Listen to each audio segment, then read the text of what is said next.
Perfect. Great. Well, hello and welcome everybody. My name is Ariel Pazzini and I'm part of the Careers and Professional Development team here at WGU. Thank you all so much for joining us today for this very special WGU alumni conversation featuring Nina Sadler, who's a university recruiter at Mercedes-Benz Research and Development North America. If this is your first time attending a WGU hosted event, welcome. We're so happy to have you here. This session is part of Career Quest, our month-long webinar series where we bring together students, alumni, recruiters, industry leaders, and experts to share insights and opportunities. We're so excited to have Nina with us here today to share her career journey, insights from her professional experiences, and advice on how to make the most of opportunities throughout your career journey.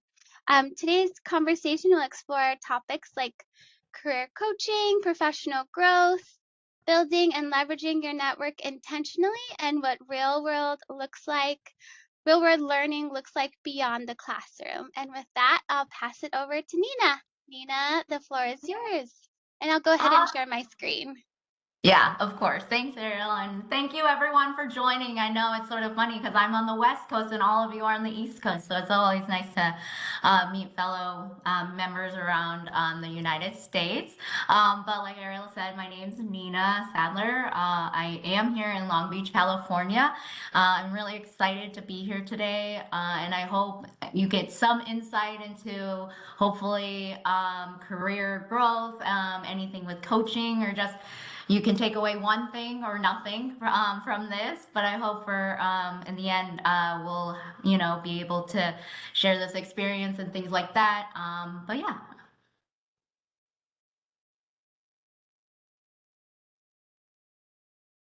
Oh, I think I'm waiting for Ariel. I'm so sorry, just 1 minute. I'm having just some technical difficulties with Google Chrome. So I might have to leave and then come back, but it'll be just a quick moment. No worries. I can talk all day. Perfect.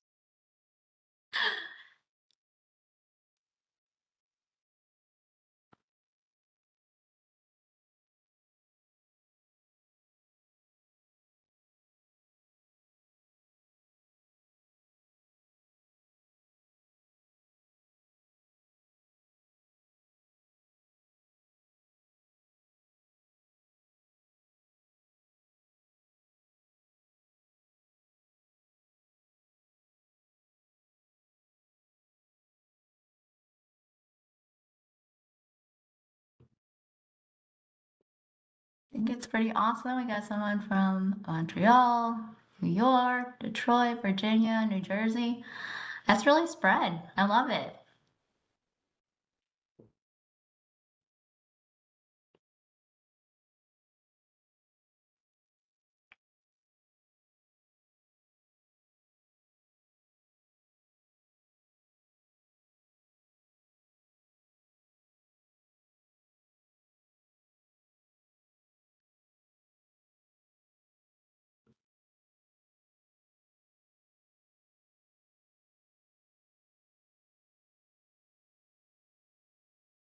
Okay, I'm back. So sorry about that.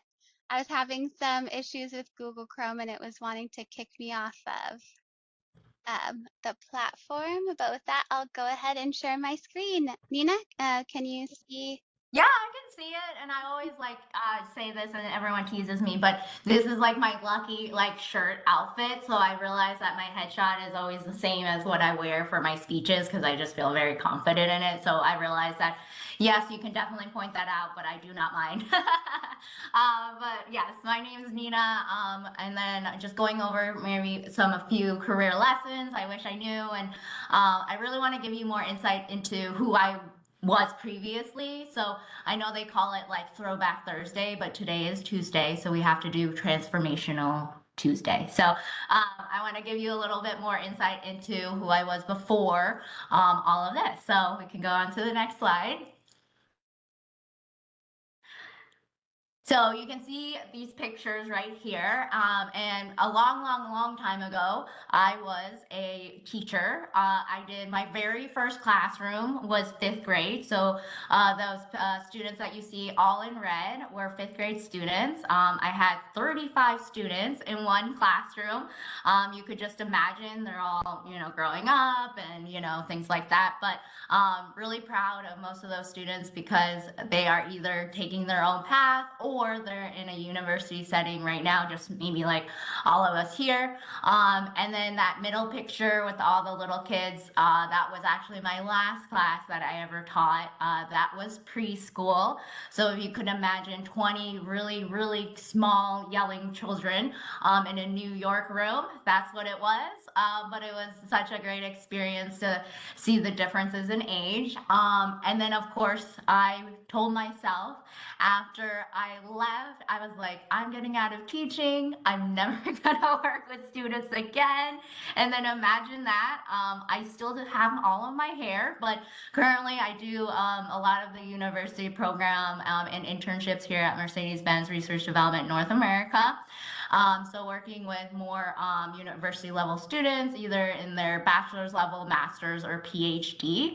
And really with my 10 plus years in education, I've really learned a lot in terms of students. And no matter what grade level you're in, how old you are, there's really like three main things that I know about students. So obviously the first one being everyone is taller than me. So I just can't get away from that.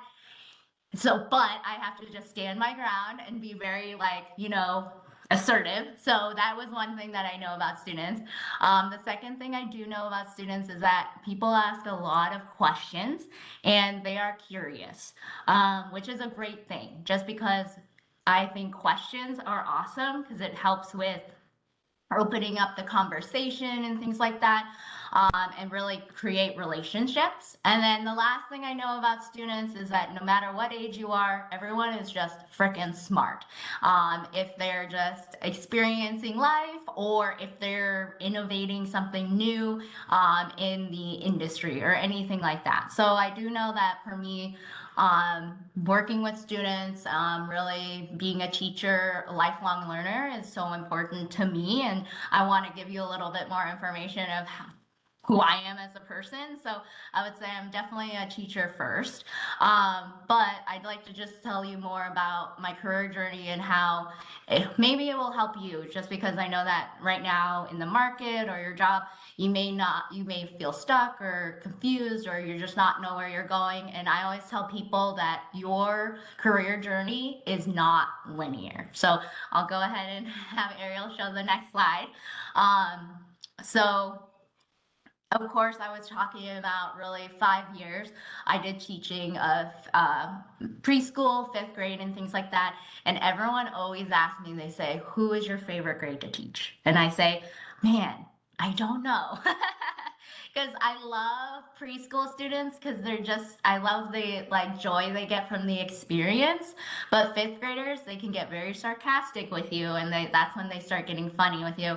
But also university students, I know that it's beyond words for me. I'm always in awe about how smart university students are. So I did 5 years of teaching for a very long time, and in Colorado, I'm actually a professional licensed teacher there. But of course, and maybe a lot of you were in the same boat, especially since my husband was in the Air Force, but he did get out of the Air Force, and then we're like, let's just do something crazy. So we decided to move to New York.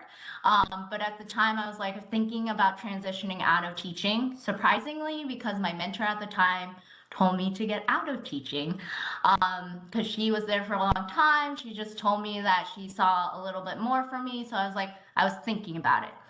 So at the time, I was thinking about it and I was like, okay, all I have is my bachelor's degree and a few years of teaching, right? Essentially. So I was like, how do I upskill myself to make myself competitive to others? So that's where like WGU really came in, and I love the programs and how it really could adhere to my schedule and everything like that, because I could still be teaching, still be learning everything in the classroom.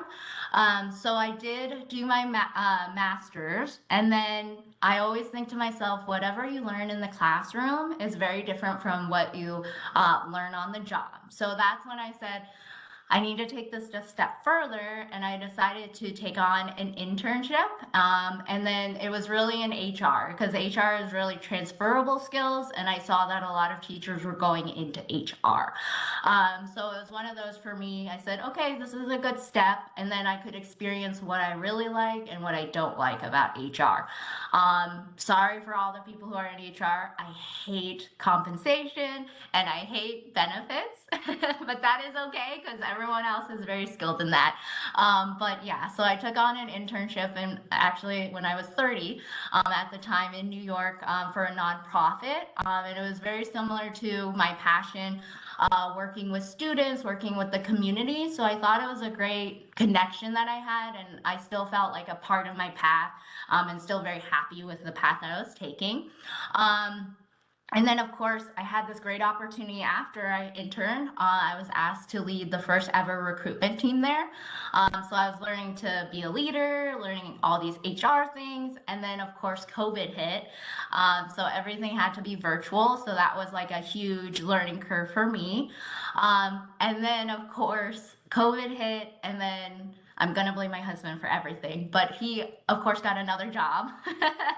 So he's like, we're moving to the West Coast. And I was like, okay, we're moving to the West Coast now after I've established myself. So we moved to the West Coast, and at the time I was still working remotely for the East Coast company, and I just told myself, I don't know if I can do this. It was just like the differences in time zone and things like that. So, ironically, I was actually reached out by someone on LinkedIn, the manager at Mercedes-Benz, and they asked me if I wanted to do a contractor role. And in my head, I was like, what is a contractor role? I don't know. It doesn't, I've never seen it before or done it. And I said, in my head, I was like, why not? Why not just do a contractor role to figure out if I like it, and then it could help me transition into the technical side. So I did do Mercedes-Benz for a little bit as a coordinator a few years ago, really working and honing in on my HR and recruitment skills. And then, of course, with contractor work, you just don't know what's going to happen. And unfortunately, my contract was ended, and that happened. So I decided to go into insurance. I know, I'm like, insurance is so boring. I don't go.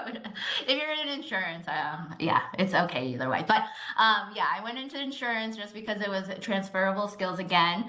And it was a great experience, but it was not my favorite. And I really felt stuck, like in my career and what I wanted for myself. So I really was thinking, what are the next stages for me? So I said, do I want to go back for a certification? Do I want to go back for an MBA or another master's? And I said, maybe, I don't know. This is not where I was seeing myself. So I actually took on coaching, workplace coaching. It took me a very long time to figure out the best coach, what I wanted and what I needed. And I'll definitely talk about that in the next slide. But of course, my next stage is now. I've been back at Mercedes-Benz doing university recruitment. And then we're in full fledged. I mean, over springtime, we did 17 virtual and in-person events for universities. And we're just, making those connections. We're opening new offices, opening new positions. So it's exciting to hear everyone's story and really connect with people. But for me, it was really about how do I upskill myself in other ways. So I guess we can go to the next slide. Yay. So I'm gonna do a huge shout out, but so for me, it took a very long time to decide who the best coach was gonna be for me, because it's one of those that you're gonna have really good ones, you're gonna have really bad ones. I had a really bad one time, and I was telling Ariel about it, where our company was closing and we were essentially losing all our jobs. So they decided we're gonna bring in a trainer, a coach to help you through this time. And I go, oh, I'm excited, but a little worrisome. I hope I can take something away from this. So we were sitting in the coaching class, and this woman shows Inside Out, the movie, a couple clips, and then she goes, please have a coloring book for when you get fired because it will help you get through this time. And I was just sitting there and I got so upset. I know I'm seeing all these reactions because I'm like, yes, you're sitting there in this like training and you're about to like your whole company is about to explode and this is what they pay for. They literally, I was livid. So I was like, this is not working for me. So literally it took me a long time to figure out what I wanted to do. So when I was in my insurance company, I self-nominated myself to do this other coaching course. And I was like, okay, I'm going to sit through this one, see what happens. So um, that is where I connected with Sabine. So Sabine is my coach. She's like she's a formal, informal coach to everyone, and she offers all these different classes. But what I do love about her work is that it's impactful, it's realistic, and I used it for my future and seeing how I could change my career. So at the time, she built my confidence.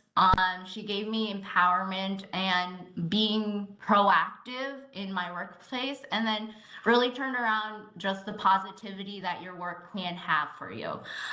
So I know that I would say if you can, just look her up. She also does very free classes as well and things like that, but maybe she won't work for you, and that's totally all right. But it took me a while to figure out that coaching was like a huge aspect of how I wanted to grow in my career and also in life, essentially.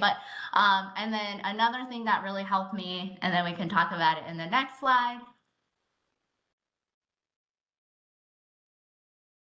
So I know that it can take a lot, but it's very important to really network and connect with people. So I always thought starting my career in HR, I was like, I'm gonna put my head down, I'm gonna work really hard, my work's gonna explain itself, I'm gonna rise the ladder, I'm gonna get this title, it's gonna be great. In 5 years, I see myself as a manager or whatever it could be. And then I was a couple of years in and I said, this isn't actually working for me. What's going on? I don't understand. I'm working so hard. I'm working 9 to 6, I mean, New York hours because East Coast is crazy with that. But I was working my butt off and I was like, what is going on? Like, I should be in a better place in my career. So that's what really Sabine taught me is that sometimes it's not about the title or where you are, it's about the connections that you make with people or who you have in your inner circle along the way. So I really always encourage people to have a mentor or be a mentee to someone. Just it can be informal or formal, but you just don't know what you can learn from those people, and we can just learn at any stages of our lives. But I think they're really great support, or you can be a great support for someone else. And then this was a different concept for me as a connector.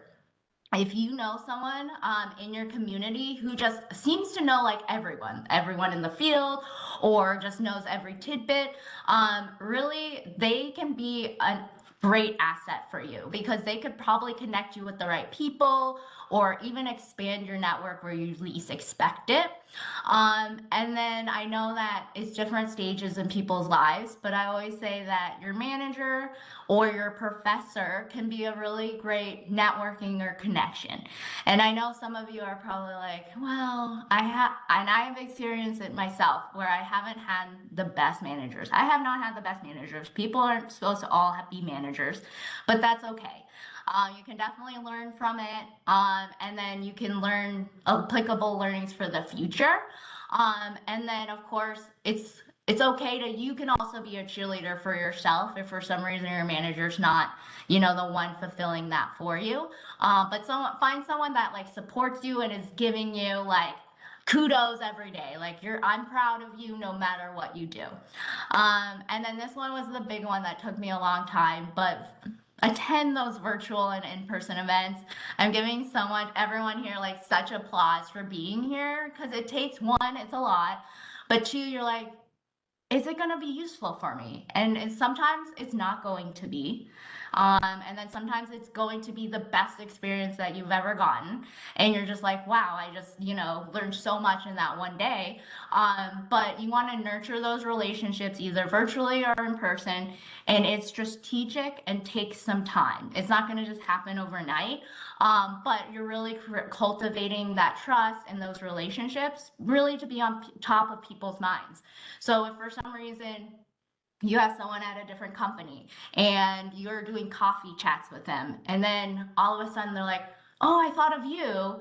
There's a role that's opening up. Would you be interested in it? Because I was thinking about like all the times we were having those conversations. So be really on people's minds. Or you can say, oh, I met someone at a conference and they were talking to me about very similar work that we're doing. Maybe I can reference them for this job. So it's really one of those, and it also helps strengthen who you are as a person and really can really expand your network. But you just don't know who you're going to meet at any of these events. And it surprises you more than anything. Yeah, so I would say networking and connection is huge for me, and it took me a very long time to understand. But in the end, it's more important, I would say, for myself than like titles or where you sit at a company. Okay, and then I know this is like a big thing that I keep saying all the time, but I say what you learn in school is very different from the job, and it took me a very long time to know this too. So I would say that a lot of people are probably like, oh, I need to get my projects done, I have deadlines, I need to make sure that I'm standing up to code and expectations for the company. But at the end of the day, this is something that I definitely learned in the last few years is emotional intelligence. So it's more of how do you interact with others? So are you able to work alongside others or be able to control yourself and others in stressful situations?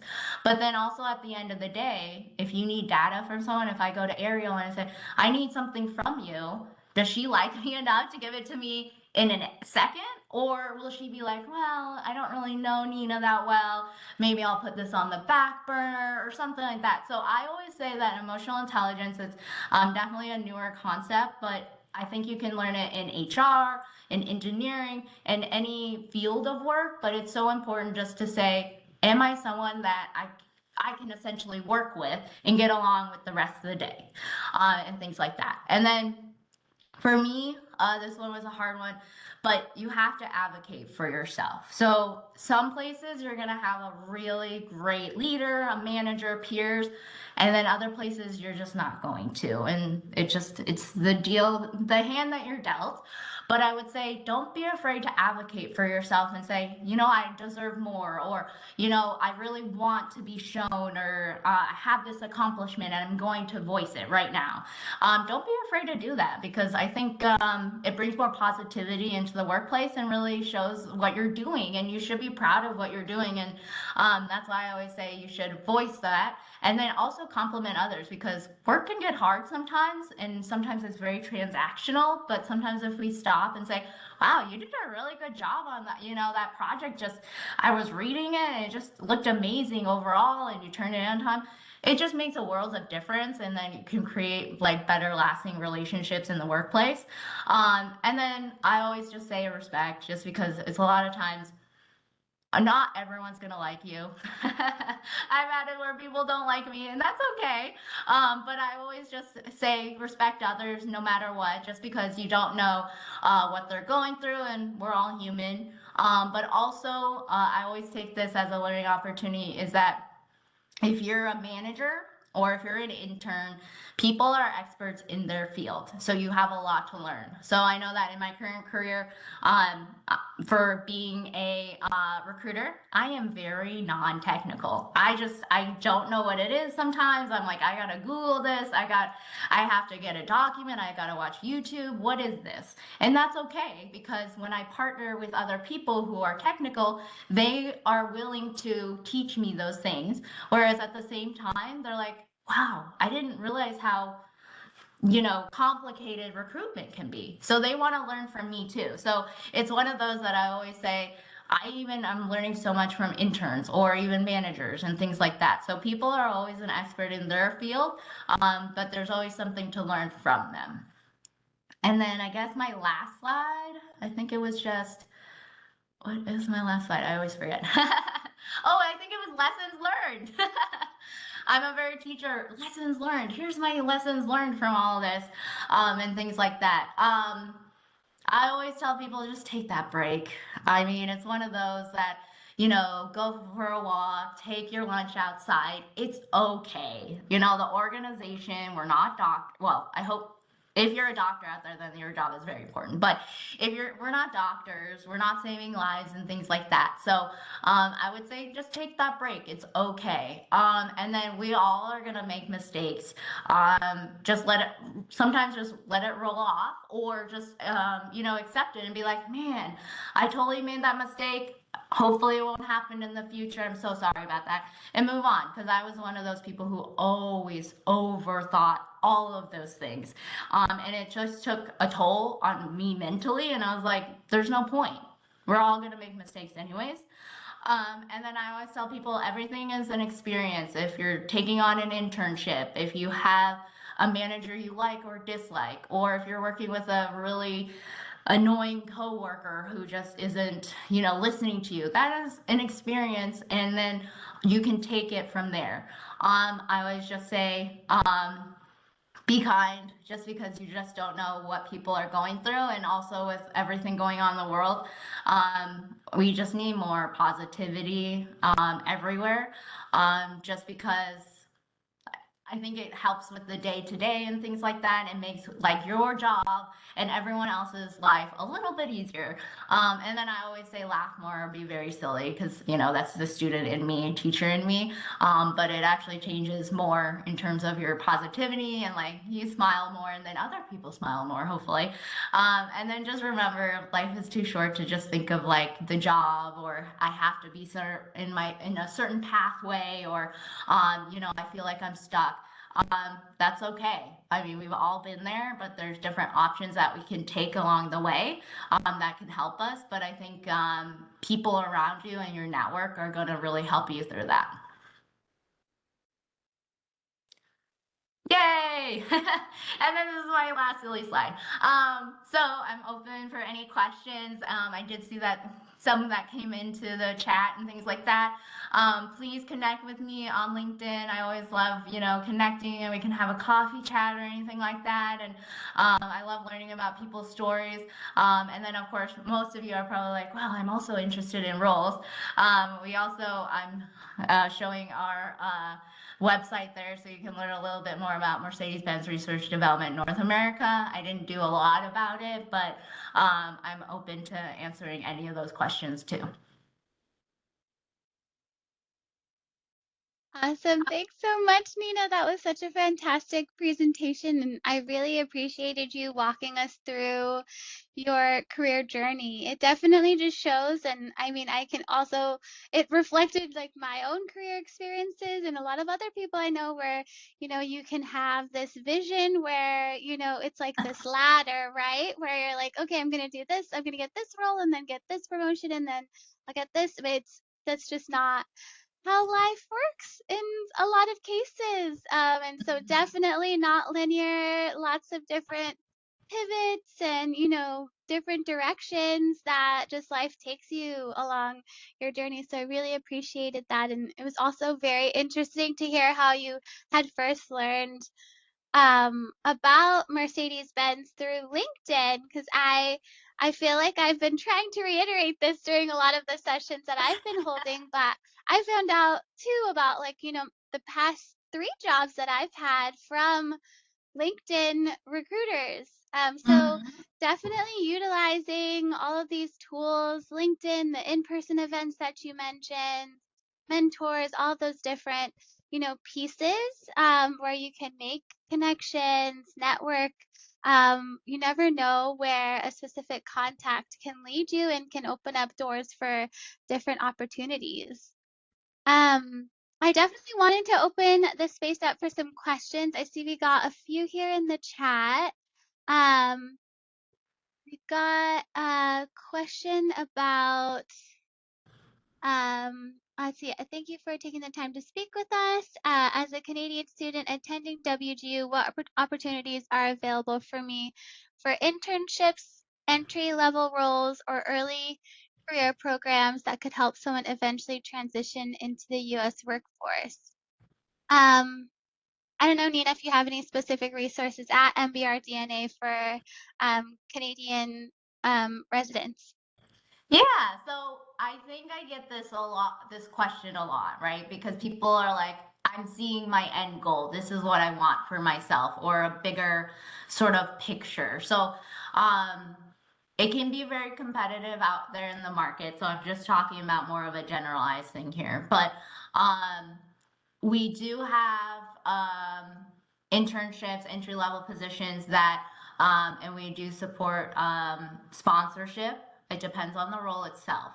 But what I always tell students, and I just worked with one of these students, he was a bachelor's level student. He had no experience, but he did all projects.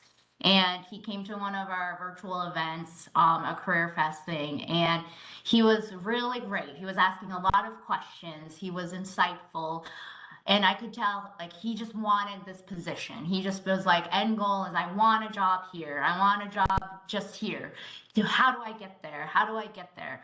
And I know that sometimes that can be the end goal for a lot of people, but at the same time, I told him it's okay to start small or start building up your experiences where you can, and then having that for your resume and for your future. So as I had to tell him, I said, maybe this internship won't work out because of timing and things like that.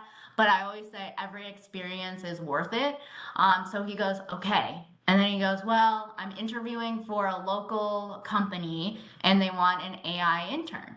I said, perfect, and things like that. Like, maybe this will work out. It'll be awesome. And you're going to get the experience no matter what.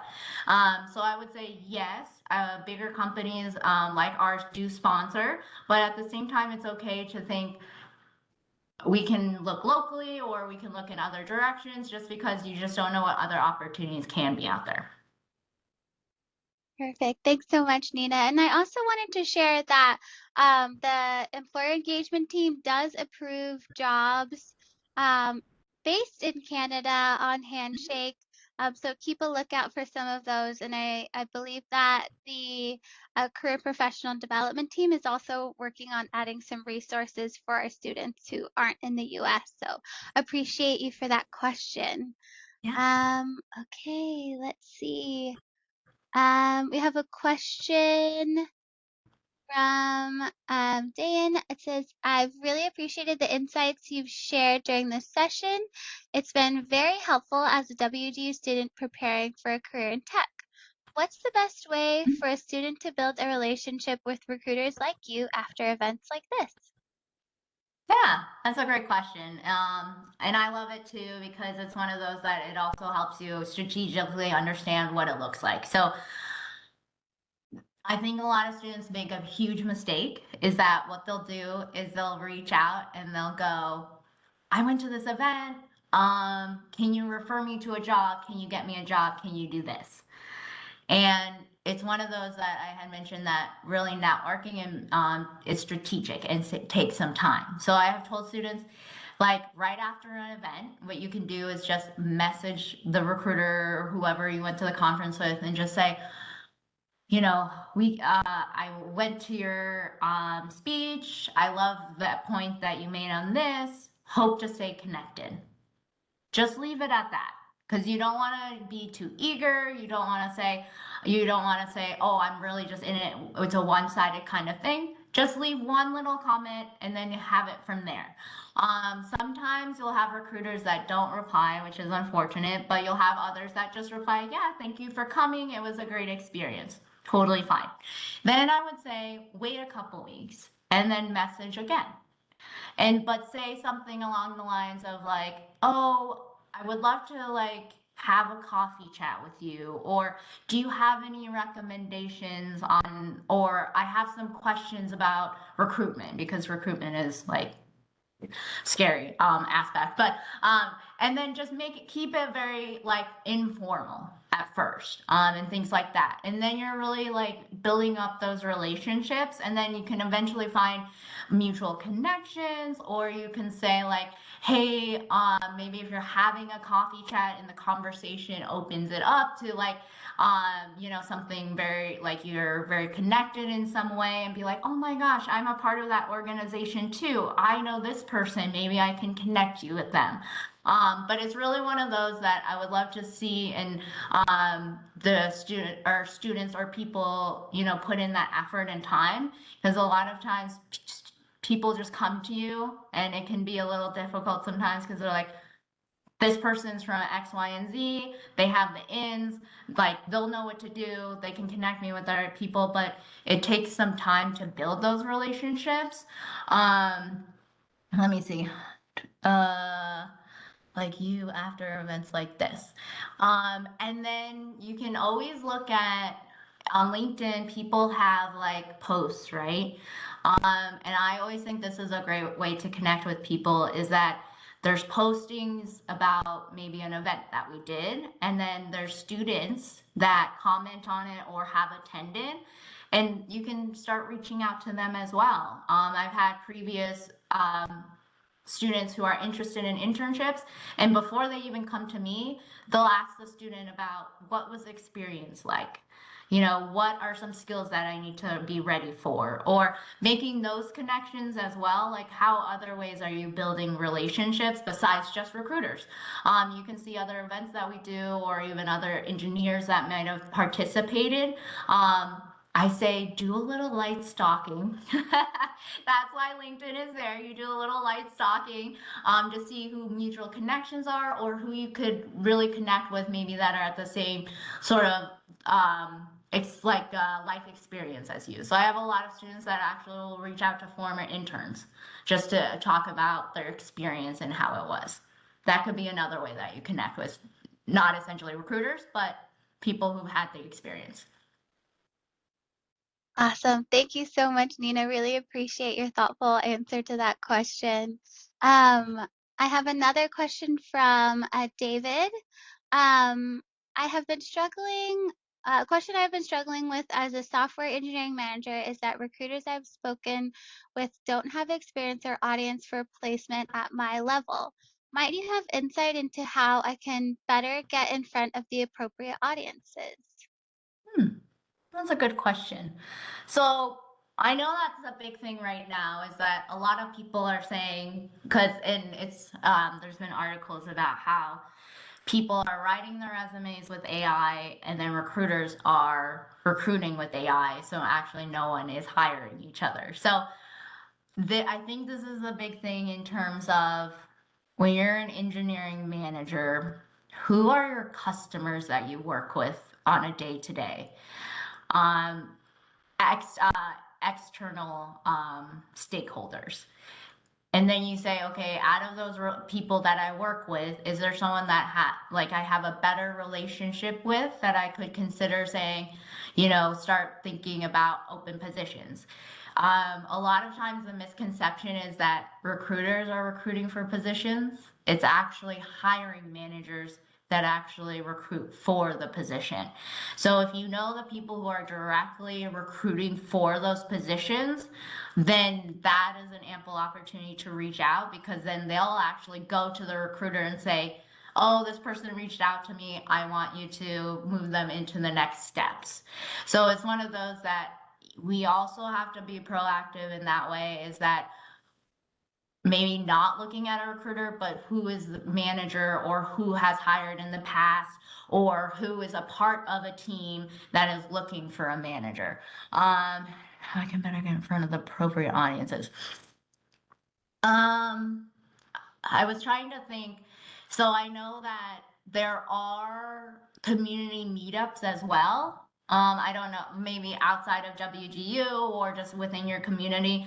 My husband goes to one, or he went to one at a brewery, essentially, where it was just software engineers coming together just to talk about what they're doing, their projects that they're doing. So that could be an opportunity to say who else is working out there or who else may have a position and things like that. But I always say, even if it's a very informal like meetup of a community thing, because I think it's like, at least with the computer science realm, they do have like little meetups and stuff like that during the week.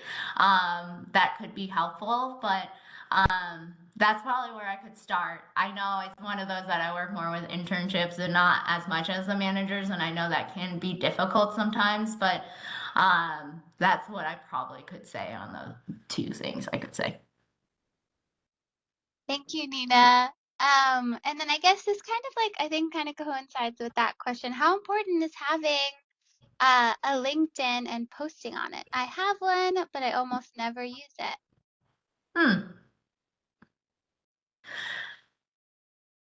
That's a great question. Because a lot of us are probably, and I was very uncomfortable with social media, with platforms, anything like that. I was very uncomfortable because it's like, how do you show off who you are, but also have that balance of this is not social media essentially, but it's for your career. I would say recruiters will look at it sometimes, and then I would say in terms of um, activity level, it is important because we have a lot of engineers who will go to conferences, talk about their publications online, because that's another way of like advocating for yourself, saying, this is what I'm doing. And then we can see, oh, they're actually doing this. So I would say it took me a while, but I put it into my calendar, and you could probably start every other day, but do just like 30 minutes of just LinkedIn work.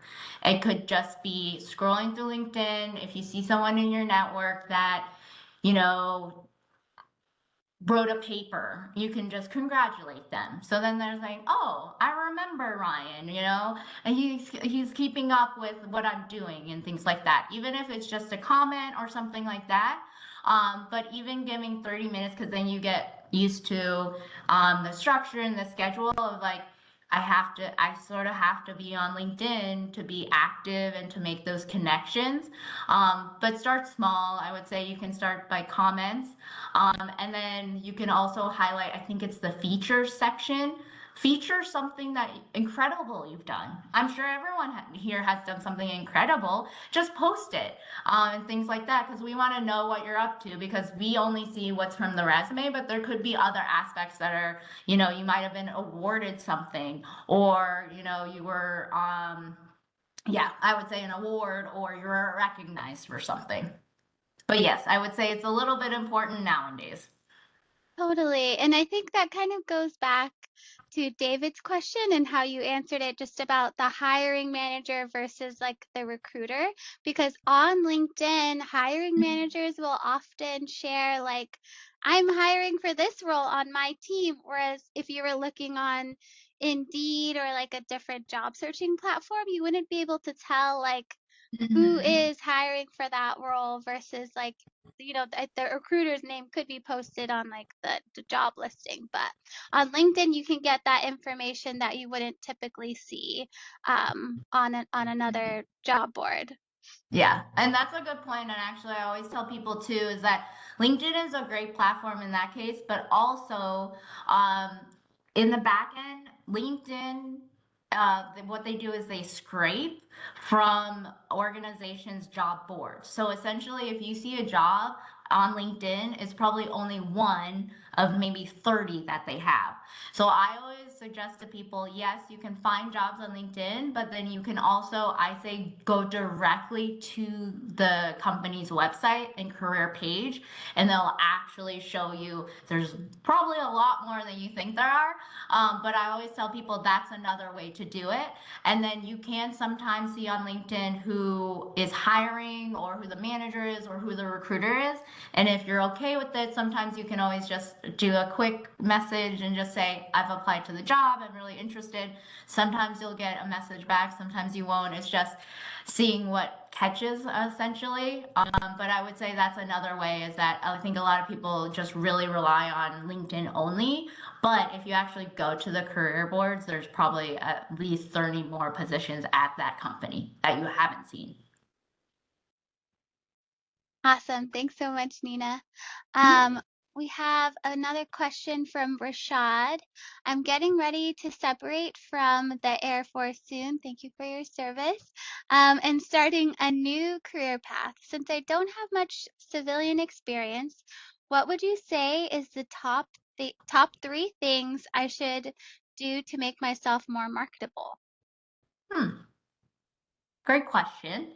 And I know that this is, I know because my husband did this as well. He did courses in terms of how going, separating from the Air Force into civilian or the business, and things like that.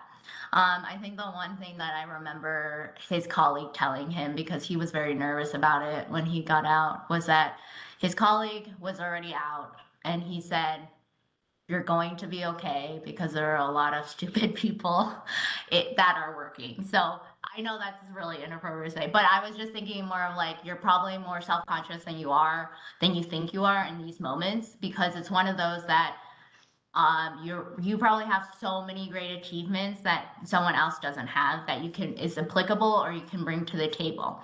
So I do know that technical skills, depending on the field that you're in, are very important. But what we're seeing now is that a lot of work is consulting. So yes, someone can be really good at, pushing numbers, getting, a project done, but it's one of those that, are you able to say, this is my project and I'm able to convince the higher person that this is the right way to go or this is the most valuable way to go? So I think it's one of those that being able to have that mix of what we call essential skills, where I say collaboration and communication are huge now in the workplace. Like technical is great, that can really be taught, but at the same time, really enhancing that collaboration and communication can be huge, just because are you able to say, I have a really great idea, but am I able to sell it to Ariel, or can I convince her too that this is a really great idea? And then marketable. I always tell students or people also, it's okay to take experience and because I did it too, is in nonprofits or startups. Because a lot of times they do need help, and you're going to learn a lot in a short amount of time. And it's a great experience, but it's going to be literally like a fire hose. But it's great to have that on your resume because then you have a footing or a platform, and things like that. So I think a lot of people are like, I'm getting out, or I want to transition, or I'm graduating and I want a position at the biggest company or brand name or whatever it is. There are so many local companies out there that are hiring positions, and you just don't know what you're going to find.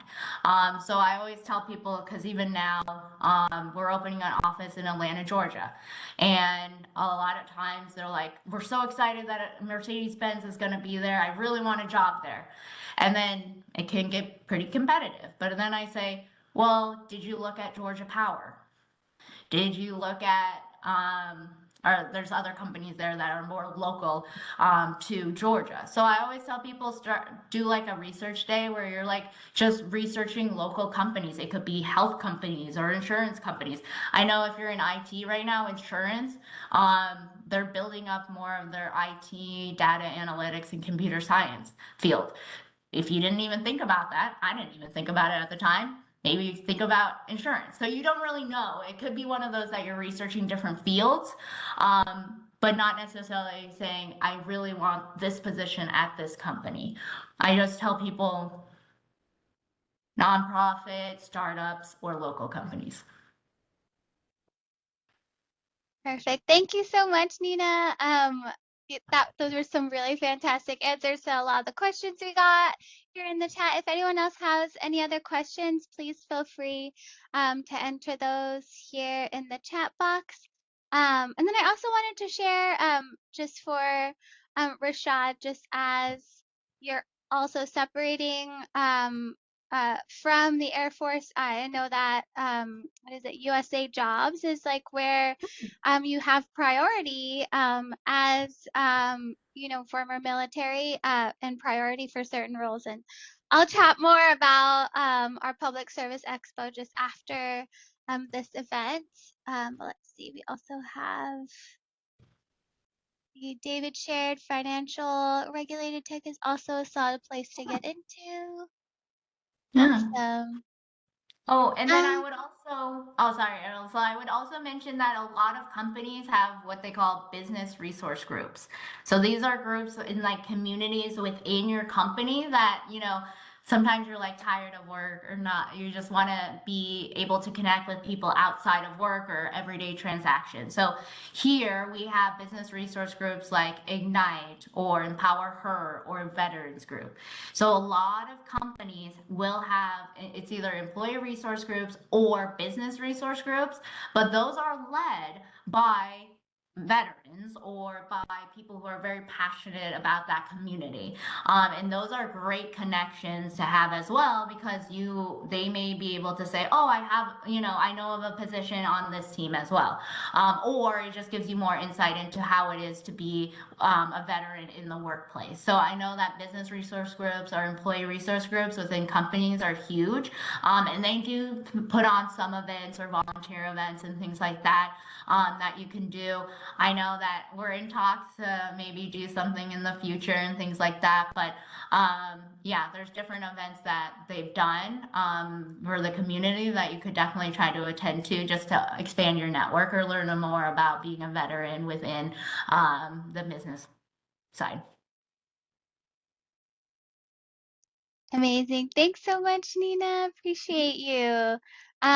Yeah, networking can definitely be intimidating, but I think Nina offered some great advice as to how to approach it with intention and really kind of finding where you can, like, yeah, find those groups, find your people that, know the industry that you're seeking a career in, and where you'd be able to make those really valuable connections, like also the group that you said your husband attends with the brewery. I'm like, that sounds like such a cool space just to meet other folks that do the same work that you do in your area.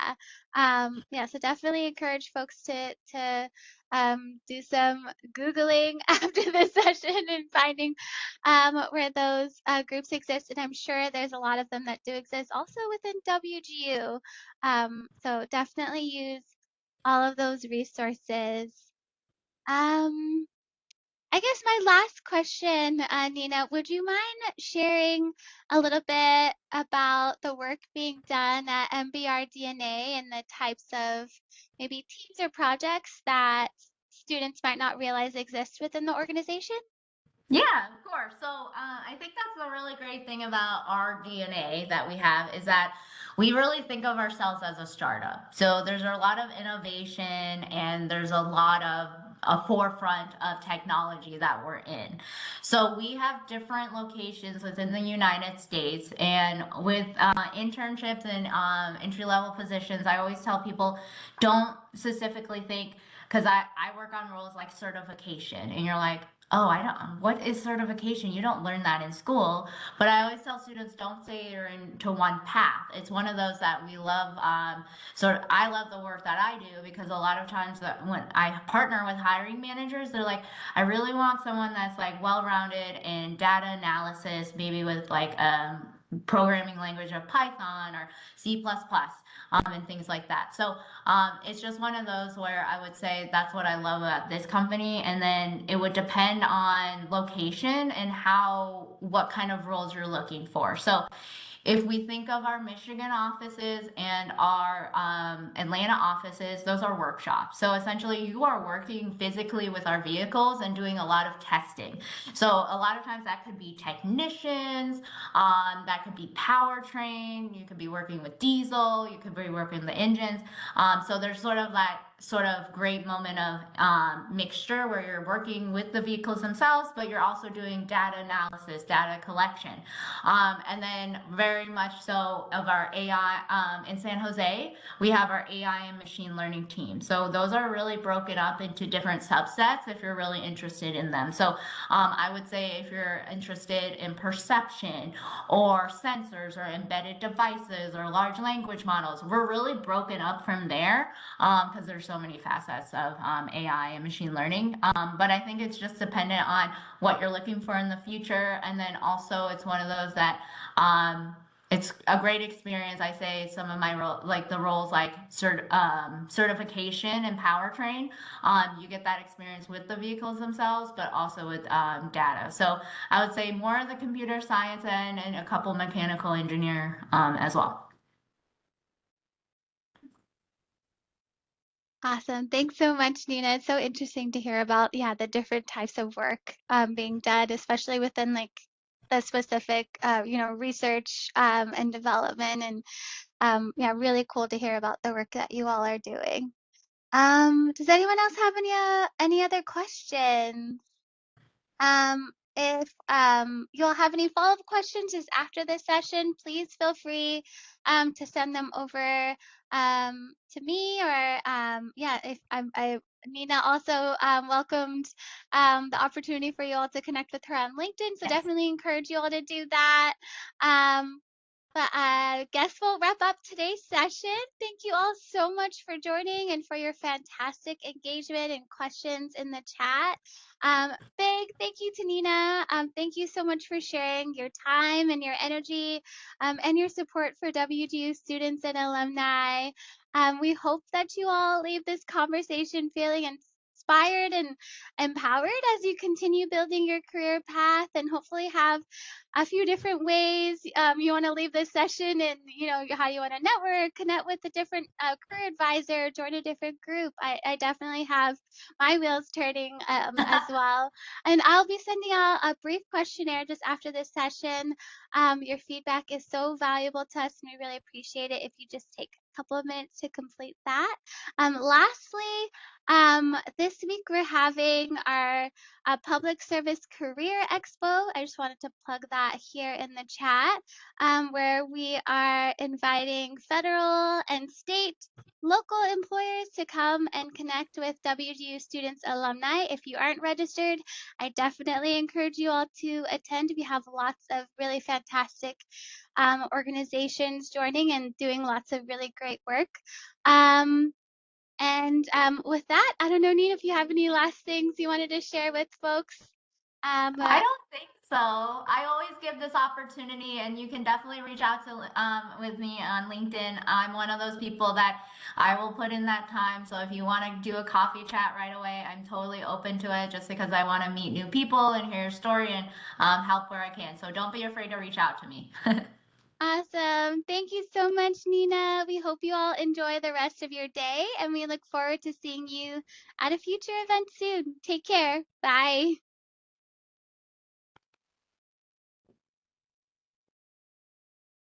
I'll go ahead and stop the recording.